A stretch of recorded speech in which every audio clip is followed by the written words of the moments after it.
Ngizothanda ukuthi ngubingelele ngiphinde futhi ngikwamukele khona la kuZimi Life. Sengiphinde ngabuya ke fune indaba ezisematheni before nje ngihlale kodabeni mbukeli. Ngicela ukuthi ungakhohlwa ukuthi ulike and usubscribe. Namhlanje nguphatheleke indaba ezahlukahlukene ezithinta ama-show adlala lapha kumabona kude esiwathanda kakhulu.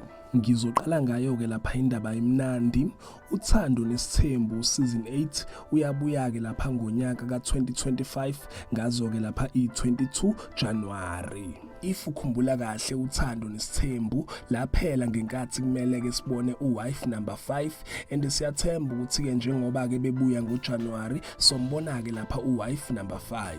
Yizo ke lezi indaba ezimnandi ukuthi ke Uthando Nesithembu leyabuya ke lapha ngonyaka ka2025 ngawo ke lapha uJanuary. Ngidluleke mbukeli ngiye lapha endabeni ezibhlungu ezithinta amadrama angeke sabuya ke lapha kuMzansi Magic ngawo ke lapha unyaka ka2025 for ama season amasha. Unumber 1 iyona ke Champions. I-Champions ngeke kisabuya lapha for isizini entsha ngawo ke lapha unyaka ka2025.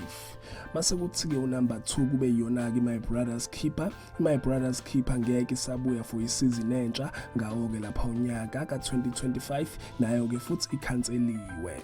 Mase kuthi ke unumber 3 umkhokha ke nawo ngeke usabuya for isizini entsha ngawo ke lapha unyaka ka2025. Kuthi ke unumber 4 iQebeka the Empire nayo ke ngeke isabuya for isizini entsha ngawo ke lapha unyaka ka2025.